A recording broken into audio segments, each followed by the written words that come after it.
ई-लाइट study platform पर आप सभी का स्वागत है। इस वीडियो में डिस्कशन करेंगे 27 जनवरी 2021 के हिमाचल प्रदेश राष्ट्रीय तथा अंतर्राष्ट्रीय करंट अफेयर्स के बारे में। आइए सबसे पहले शुरुआत करते हैं राष्ट्रीय तथा अंतर्राष्ट्रीय करंट अफेयर्स से। पहला प्रश्न है, जस्टिस पीबी संजय कुमार को किस राज्य का मुख्य न्यायाधीश नियुक्त किया गया है? त्रिपुरा, मिजोरम, मेघालय या फिर मणिपुर? तो इस प्रश्न का सही उत्तर है ऑप्शन नंबर डी, मणिपुर का चीफ जस्टिस बनाया गया है पीबी संजय कुमार को। याद रखिएगा, बहुत ही महत्वपूर्ण प्रश्न है। भारतीय सैन्य बलों ने बंगाल की खाड़ी में स्थित अंडमान सागर में एक संयुक्त सैन्य प्रशिक्षण अभ्यास किया है, जिसे क्या नाम दिया गया था? सुरक्षा, कवच, समृद्धि या फिर शक्ति? तो इस प्रश्न का सही उत्तर है ऑप्शन नंबर बी, कवच is the right answer.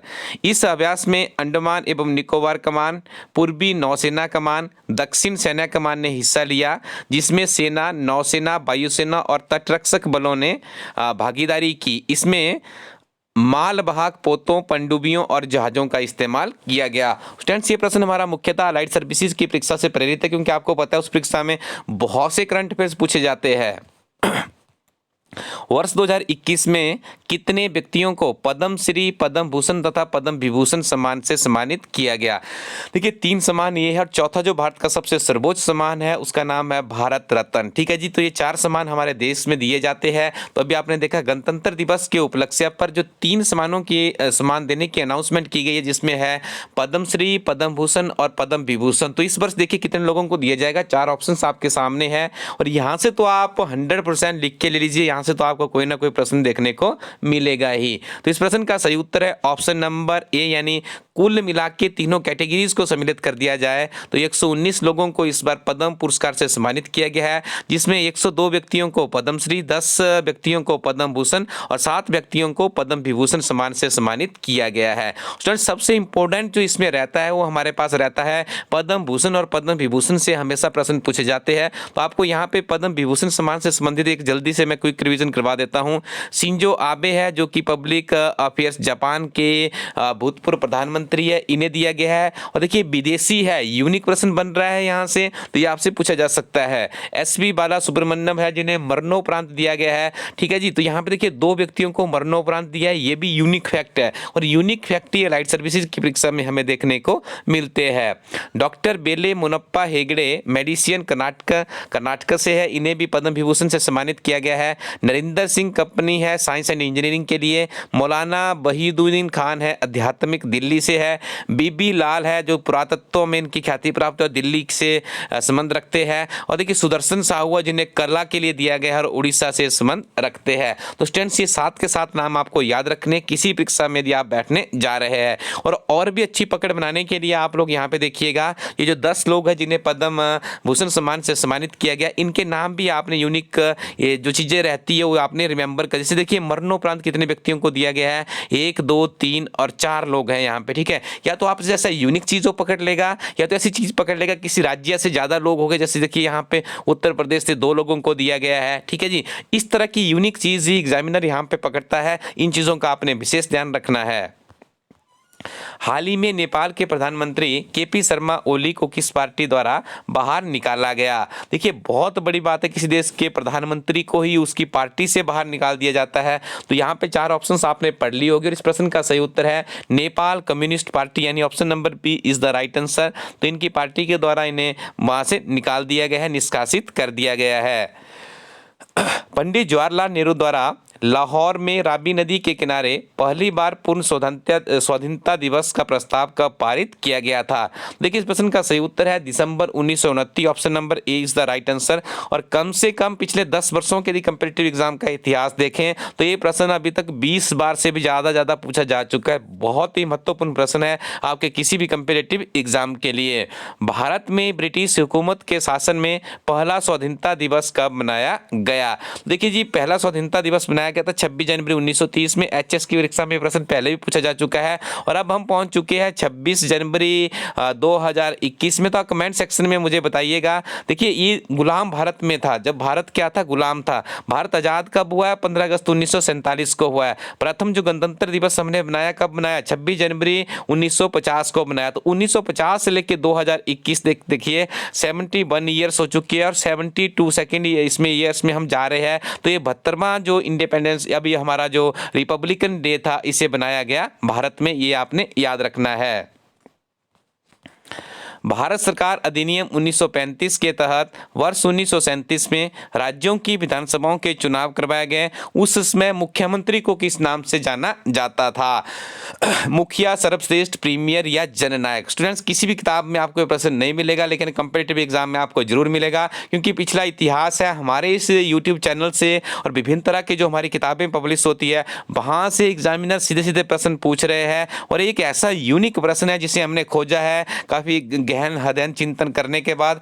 Amar Ujala समाचार पत्र के एडिटोरियल में हमें प्रश्न मिला कि किसी भी किताब में आज तक नहीं मिला, एम लक्ष्मीकांत की किताब में भी ये प्रश्न नहीं मिलेगा आपको, ठीक है जी। तो यहाँ पे देखिए आप, भारत सरकार का जो अधिनियम था 1935, जिसे हमारे काफ़ी पॉपुलर रहा है, काफ़ी ज़्यादा उसके जो नियम थे वो आज भी हमारे कॉन्स्टिट्यूशन में अवेलेबल है, ठीक है जी। तो उसके तहत 1937 में राज्यों की विधानसभाओं के चुनाव हुए। तो उस समय मुख्यमंत्री को किस नाम से जाना जाता था? मुखिया, सर्वश्रेष्ठ, प्रीमियर या फिर जननायक। इस प्रश्न का सही उत्तर है ऑप्शन नंबर सी, प्रीमियर के नाम से जाना जाता था। 25 जनवरी 2021 को बनाए गए 11वें राष्ट्रीय मतदाता दिवस की थीम क्या थी?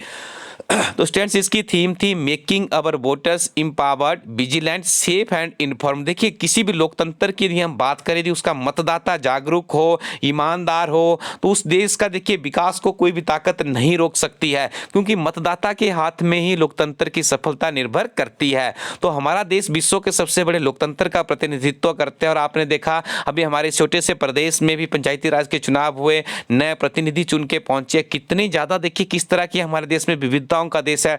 फिर भी इस लोकतंत्र की वजह से, एक रूपता के दृष्टिकोण से यदि हम बात करें, तो हमारा देश एक देश एक राष्ट्र के नाम से पूरी दुनिया के लिए एक सीख का कारण बना हुआ है। पिछले कल हमने पूछा था कि जो भारत में पहला राष्ट्रीय मतदाता दिवस बनाया गया, तो कब बनाया गया था? कमेंट सेक्शन में एक दो विद्यार्थियों ने काफी अच्छा उत्तर दिया है। तो देखिए, आप लोग भी कमेंट सेक्शन में अपना सहयोग दिया करें, क्योंकि कमेंट सेक्शन में जो चीज आ जाती है वो हमारे दिमाग में काफी लंबे समय तक बनी रहती है। हाल ही में किस कंपनी ने एक ही रॉकेट से 143 सैटेलाइट को अंतरिक्ष में भेजने का नया रिकॉर्ड बनाया है? टाटा, रिलायंस, स्पेसएक्स या गूगल? इस कंपनी का नाम है जी स्पेसएक्स। अमेरिका की बेस्ड एक कंपनी है और इसके द्वारा भारत का रिकॉर्ड तोड़ दिया गया, जो 2017 में बनाया गया था। भारत ने एक साथ 104 सैटेलाइट लॉन्च किए थे, लेकिन देखिए इस कंपनी के द्वारा 143 सैटेलाइट लॉन्च किए गए हैं। तो स्पेसएक्स के फाउंडर कौन है, क्या नाम है उनका? दुनिया के बहुत ही पॉपुलर ह्यूमन है। इनका नाम आज आपने कमेंट सेक्शन में बताना है। यदि आप इनके बारे में कुछ और भी जानते हैं तो आप कमेंट सेक्शन में बताइए, नहीं जानते तो गूगल कीजिए, इनके बारे में जरूर जानिए, क्योंकि यहाँ से आपको किसी न किसी परीक्षा में कोई प्रश्न देखने को जरूर मिलेगा। टी नटराजन किस खेल से संबंधित है? तो टी नटराजन का संबंध है क्रिकेट से। ये ऑप्शन नंबर बी यहाँ पे सही उत्तर है। और याद रखिएगा, टी नटराजन बाएं हाथ के तेज गेंदबाज है। देखिए स्टूडेंट्स, ये यहाँ पे एक फैक्ट भी है, भी आपको याद रखना है। अमेरिका के रायन क्राउजर ने अमेरिकन ट्रैक लीग सीरीज में 22.82 मीटर की दूरी तक गोला फेंककर एक नया विश्व इंडोर शॉर्ट पुट रिकॉर्ड बनाया है। 2016 रियो ओलंपिक में स्वर्ण पदक विजेता क्राउजर ने अपने पहले प्रयास में ही अमेरिका के रैंडी बर्न्स के वर्ष 1989 में के 22.66 मीटर के रिकॉर्ड को तोड़ा है। तो ये फैक्ट भी आपकी परीक्षा के लिए बहुत ही महत्वपूर्ण है। देखिए, आगे हम डिस्कशन करेंगे हिमाचल प्रदेश के बहुत ही महत्वपूर्ण करंट अफेयर्स के बारे में। पहला प्रश्न है, हिमाचल प्रदेश के किस व्यक्ति को वर्ष 2021 में पद्म विभूषण सम्मान से सम्मानित किया गया? अर्जुन सिंह, मनोहर पांडे, वीरभद्र सिंह या फिर करतार पारस राम सिंह? तो देखिए, सम्मानित किया गया है करतार पारस राम सिंह को। कला के क्षेत्र में ख्याति प्राप्त पद्मश्री पुरस्कार इन्हें दिया गया। देखिए, इनकी काफ़ी यदि बात करें तो NIT में फार्मेसी डिपार्टमेंट से इनकी रिटायरमेंट हुई है, ठीक है जी। लेकिन देखिए, इनका जो हमारी कला है, जैसे ये बोतल के अंदर बांस से ही मंदिर बनाने की ख्याति प्राप्त है। तो देखिए, इस क्षेत्र में उन्होंने काफी उत्कृष्ट कार्य किया है। किसी भी काम को यदि आप पूर्ण लगन से करते हैं तो सफलता आपको एक दिन जरूर मिलती है। तो आप भी नियमित रूप से पढ़ते रहिए। अभी आपके पास एक एग्जाम्पल है, हाल ही में 108 लोगों को अलाइड सर्विसेज में रोजगार मिला है, ठीक है। देखिए, उन्होंने कभी कभी, मुझे नहीं लगता कि उसमें से किसी ने कोई फालतू की कमेंट हमारे यहाँ पे इस यूट्यूब चैनल पे, कुछ व्यक्तियों का उनकी सोच या इंटेंशन ही वैसी होती है कि कहीं जाएंगे तो वहाँ पे नेगेटिविटी नेगेटिविटी ही फैलाएंगे। ठीक है, एक ह्यूमन ऐसा होता है जहां से उसे ज्ञान मिलता है वहीं से वो ज्ञान प्राप्त करता है और आगे बढ़ता रहता है। तो आपने इन 108 लोगों की एक्टिविटीज देखना किस तरह से नियमित रूप से, ऐसा नहीं है कि ये लोग भी इस तरह के प्लेटफॉर्म के साथ में नहीं जुड़े थे। आज की डेट में सोशल मीडिया की बात की जाए, यूट्यूब के माध्यम से बहुत ही महत्वपूर्ण जानकारी हमें मिलती है जो कि आपके ज्ञान को कहीं ना कहीं पे बढ़ोतरी करने में सहायक साबित होती है। देखिए, आपको जब मुख्य परीक्षा लिखनी होती है तो आपको बहुत ही वाइड सोचना पड़ता है, बहुत एक आपके पास एक शब्द बली होनी चाहिए, शब्दकोश होना चाहिए और नियमित रूप से आपके अच्छे फ्रेंड्स और अच्छी आपके पास अध्ययन सामग्री भी होना जरूरी है। हिमाचल की पहली किसान गैलरी कहां पर खोली गई? शिमला, पालमपुर, मंडी या फिर सुंदरनगर में? तो इस प्रश्न का जो राइट आंसर है तो यहाँ पे आपने इसका सही उत्तर है Palampur, option number B is the right answer. ठीक है जी, आगे आपने इसमें एक फैक्ट भी याद रखना है। हिमाचल की पहली कृषक दीर्घा प्रदेश कृषि विवि परिसर में स्थापित की गई है। प्रदेश कृषि विश्वविद्यालय ने किसान गैलरी के माध्यम से प्रगतिशील किसानों के फोटोग्राफ अपने परिसर में प्रदर्शित किए हैं। प्रदेश के पूर्ण राज्यत्व दिवस यानी 25 जनवरी 2021 के उपलक्ष्य में आयोजित कार्यक्रम में कुलपति प्रोफेसर एच.के. चौधरी ने कांगड़ा के शाहपुर के सीहोरपुरी क्षेत्र की किसान सुमन लता को किसान गैलरी के उद्घाटन का मौका दिया था। तो स्टूडेंट्स, आप समझ गए होंगे कितना यह महत्वपूर्ण प्रश्न है। कुछ दिनों में हमारी टीम आपको एक बेहतरीन किताब देगी जिसमें जितने भी प्रीवियस पेपर से उन्हें सॉल्व कर दिया गया है। किताब हमारे प्रिंटिंग प्रेस में है, उसमें देखिएगा। यदि आप उस किताब को एक बार पढ़ेंगे तो आपको पता चलेगा कि सारे प्रश्न कितने महत्वपूर्ण है, क्योंकि इस तरह के प्रश्न विभिन्न तरह के कंपीटिटिव एग्जाम में देखने को हमें विशेष तौर से हिमाचल प्रदेश में मिलते हैं। गणतंत्र दिवस के अवसर पर हिमाचल प्रदेश के कितने अधिकारियों और कर्मियों को राष्ट्रपति पुलिस मेडल दिया गया? इस प्रश्न का सही उत्तर है ऑप्शन नंबर 6। तो 6 लोगों को यहाँ पे दिया गया है। देखिए, आपने भी याद रखना है, राष्ट्रपति पुलिस मेडल पाने वाले अधिकारियों और कर्मचारियों में एडीजीपी रैंक का 1 अधिकारी, एसपी रैंक के 2, एक एसआई रैंक का और एक ऑनरेरी रैंक का है। ठीक है जी, तो ये सारी चीजें आपने याद रखनी है। देखिए, यहाँ पे मैं आपको बताना चाहूंगा, देखिए इसका हम एक बार काउंटिंग कर लेते हैं। कई बार देखिए ऑप्शंस में भी गलत उत्तर हमें मिल जाता है। 1 अधिकारी यहाँ पे है, 2 यहाँ पे, 2 1 3 और 1 4 और 1 5। देखिए, इस प्रश्न का सही उत्तर ही है 5 लोगों को दिया गया। आप रेक्टिफाई कर लीजिएगा, 6 की जगह पे आपने क्या करना है, 5 लोगों को ये दिया गया है। हिमाचल प्रदेश में कितने नगर निगम है? तो देखिए जी, हिमाचल प्रदेश में जो नगर निगमों की बात की जाए, ठीक है, तो यहाँ पे देखिए आपके पास ऑप्शंस है 6, 4, 5 या 3। तो ये प्रश्न भी देखिए आपने अभी आपको मैं यहाँ पे बताऊंगा किस तरह से आपने याद रखना है। देखिए, हमारे हिमाचल प्रदेश की यदि बात की जाए, सबसे जो पुराना नगर निगम है वो है शिमला, उसके बाद सेकेंड बना था धर्मशाला और उसके बाद 3 हमारे प्रदेश में अभी और बनाया गया है जिसमें सम्मिलित किया गया है सोलन है, मंडी है और पालमपुर है। ठीक है जी, ये 3 अभी नवीनतम बने हैं। तो 3 + 2 कितने हो गया? 5 हो गया। इस प्रश्न का सही उत्तर क्या है? ऑप्शन नंबर सी है। अब देखिए, आजकल ये सुर्खियों में क्यों है, तो आपको बता दें, धर्मशाला नगर निगम के चुनाव 8 अप्रैल 2021 से करवाना अनिवार्य है। यदि हम बात करें 73rd और 74th जो अमेंडमेंट हुआ है हमारे पंचायती राज और नगर निकायों से संबंधित है। हिमाचल प्रदेश में इस बार 389 नई पंचायतें बनाई गई है। साथ में याद रखिएगा 6 नई नगर पंचायतें भी बनाई गई है जिसमें सम्मिलित है अंब, चिड़गांव, कंडाघाट, नेरबा, निरमंड और आनी। अगला प्रश्न है, हिमाचल प्रदेश का क्षेत्रफल 55,673 वर्ग किलोमीटर किस वर्ष बना था?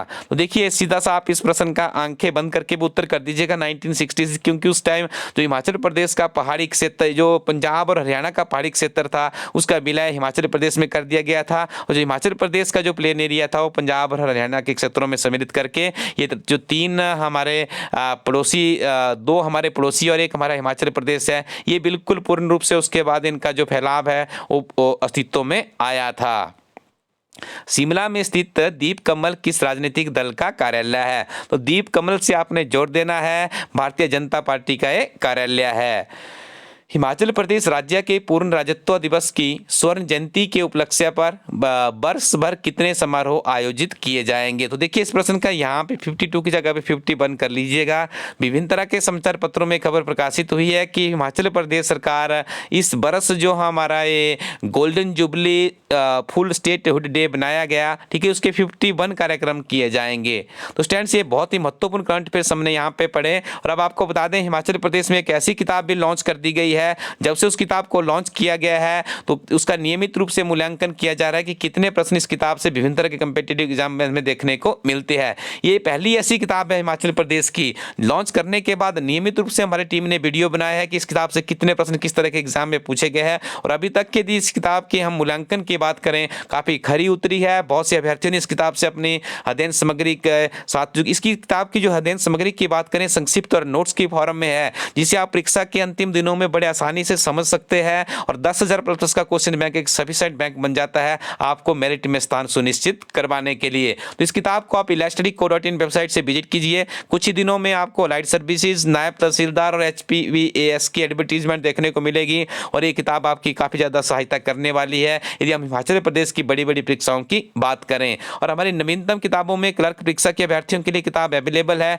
इसके अलावा हमारे इस प्लेटफॉर्म में पंचायत सेक्रेटरी के लिए नवीनतम किताब हाल ही में लॉन्च की गई है। और वर्ष भर के करंट अफेयर से हमारे पास बहुत ही लिमिटेड कॉपीज इसकी बची है। तो ये भी यदि आप हिमाचल प्रदेश में HS एलाइड एंटी की सर्विस में आपने अपनी अपीयरेंस देनी है तो आप हिमाचल प्रदेश के डे टू डे के तिथिवार करंट अफेयर्स है, गिरिराज समाचार पत्र का सारांश है, राष्ट्रीय व अंतर्राष्ट्रीय घटनाओं का स्टिक सारांश है। हिमाचल प्रदेश में पहली बार इलास्टडी टीम के द्वारा एक पेशकश की गई है जिसमें आपको डे टू डे के करंट अफेयर्स एक ही किताब में उपलब्ध करवाया गया है। तो वर्ष भर के करंट अफेयर्स को आप परचेज कीजिए। एक मिनिमम कॉस्ट आपसे यहाँ पे चार्ज की जाएगी। किताब की आई थिंक जो कॉस्ट है इस किताब की 360 के आसपास होगी। तो आपको एक कोरियर चार्जेस जिसमें सारी चीज़ें जोड़ के आपके घरे किताब आपको 360 में मिल जाएगी। तो जल्दी से आप ऑर्डर कीजिएगा। और GIT के अभ्यर्थियों के लिए भी हमारी उत्कृष्ट किताब है जिसकी नवीनतम सिलेबस प्रणाली के आधार पर बनाई गई है। इस किताब के साथ भी आप अपनी तैयारी को आगे बढ़ा सकते हो। Thank you very much. Keep watching elite study YouTube channel.